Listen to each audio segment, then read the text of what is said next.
Welcome to the Rescue, Rebuild, Restore podcast, where we equip church leaders and compassionate Christians to serve the hurting with spirit-led wisdom. I'm your host, Suzanne Burns, author of the book, Rescue, Rebuild, Restore, Compassion That Works.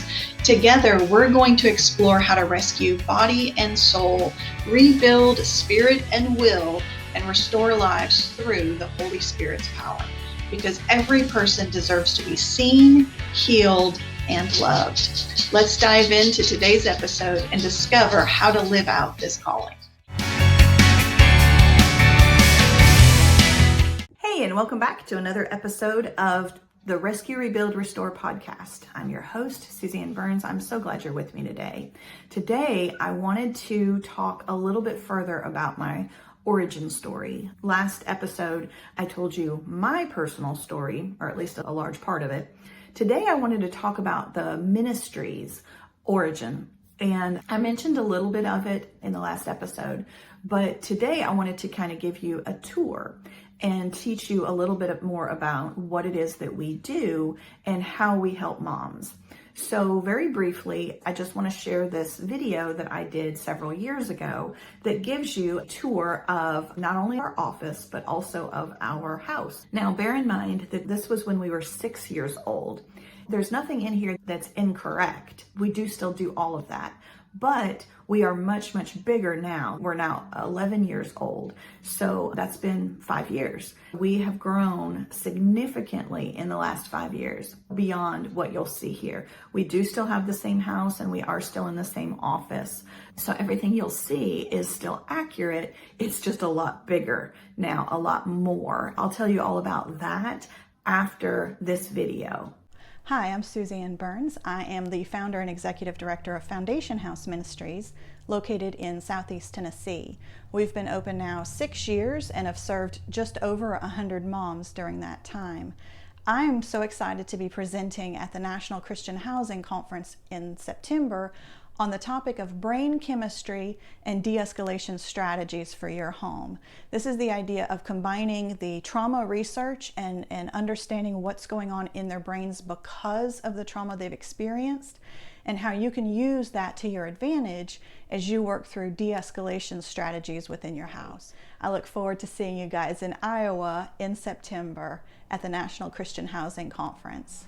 Thank you. So, isn't that interesting? Like I said, all of that's still true and valid. We still have those same places. But since then, we have expanded into adding the job training program. So in addition to all the manufacturing of the products for Healing Springs that you saw, we also now have not one, but 2 thrift shops. And so the girls work in there and they learn customer service skills. They learn about sorting and pricing and marketing and all those kinds of things. And also next week, we're actually preparing to launch a cleaning service so that our girls can start learning those entrepreneurial skills.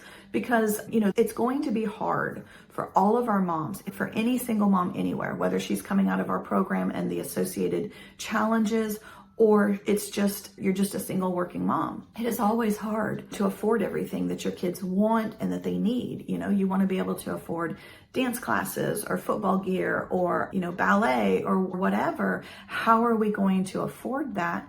Well, sometimes it just means spending a few hours Saturday morning cleaning a couple houses and getting the extra money that you need. But you would never know that you could do that unless you have experienced it. And you might not have the self-confidence to be able to go out and look for clients if you've never done it before. So these are some of the things that we're trying to do for our moms so that they can have greater autonomy and greater financial stability as they get out on their own, because they can't live with us forever. But we don't want them back in a situation where they have to hurry up and find another boyfriend just so the other half of this month's rent can be paid. That is definitely detrimental to their long-term lasting stability. So that's kind of the root of the job training program. Additionally, we've added a second house too. So the second thrift shop and the second house are in the next county over. They're about 35 minutes from our main office. And so that house can hold comfortably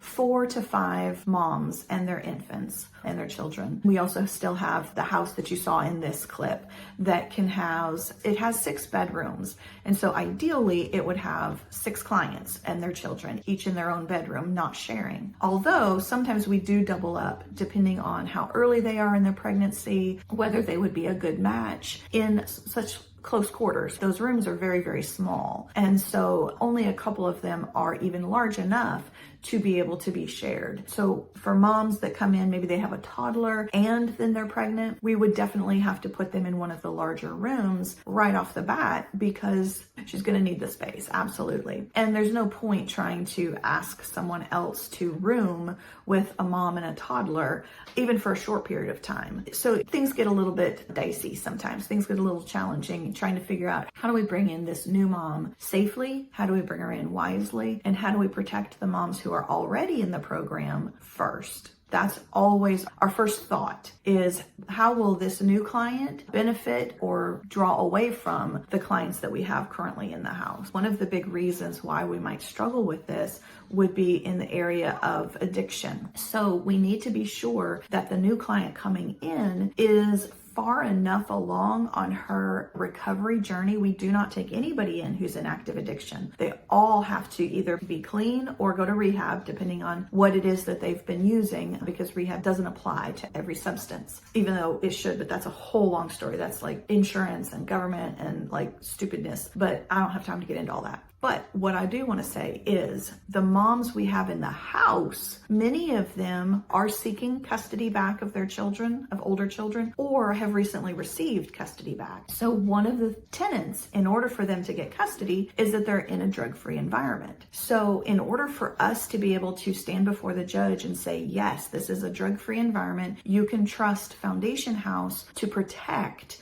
the child that you're going to send back to its mother's care. We have to know that we can do that, right? We're not going to lie to the judge. So when we're looking at bringing in a new client and she has an addiction history, we have to be sure that she's far enough along in her journey that she's not going to risk the sobriety of the people in the house. She's not going to bring drugs on property. All of those things are super important and can definitely be a reason why we might have to say no to this particular client today, when in different circumstances, when we had different people in the house, or we weren't in the middle of a child reunification, we didn't have older toddlers, things like that, we might be able to work with her, but we can't today because of the house dynamics. That's really challenging because we want to help everyone. Also, that's why we're here. We want to serve as many moms as we can. But the reality is that we have to serve the ones we already have first. So therein lies some of the reason why we opened the second house,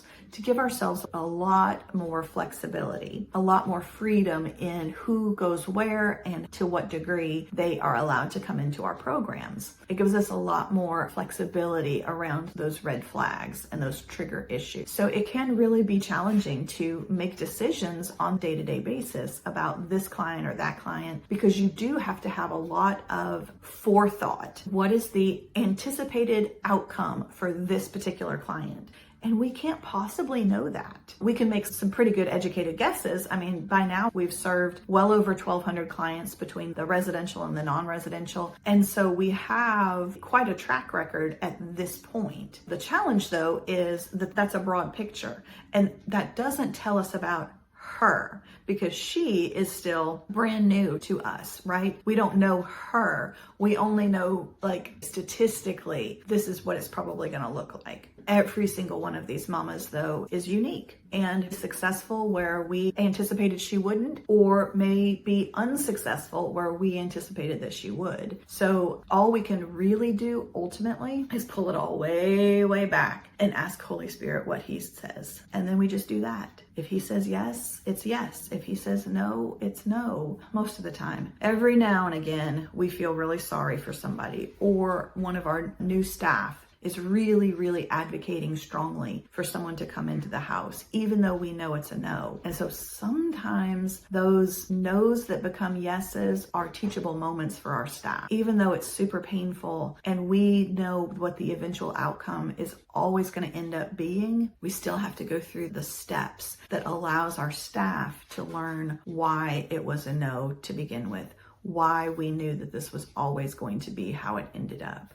It's so painful, but it's also part of the process. It's definitely part of the process. We have great successes and we have some pretty epic failures. And then we have just a ton of people in that spectrum of in between, where we are just one more step on their journey towards long-term stability. We want to help them get there, but sometimes that's just not our assignment. I've shared on here about the Ingalls scale of evangelism. Sometimes our mission is to get them from a -8 to a -6. And then we have the permission of the Lord to allow them to leave the program. It's so sad. It's so hard, especially the kids. They get wound up in people's lives and they begin to build bonds and connections with these other moms. And then when those moms leave, it's really hurtful to everybody. And yet we keep going. What are we going to do? We can't stop. We can't hold back because of that. We just have to trust the Lord that He knows best. And we know that that's true. We know that He always knows best. But there is an intentionality in acting on that knowledge. That's what demonstrates faith.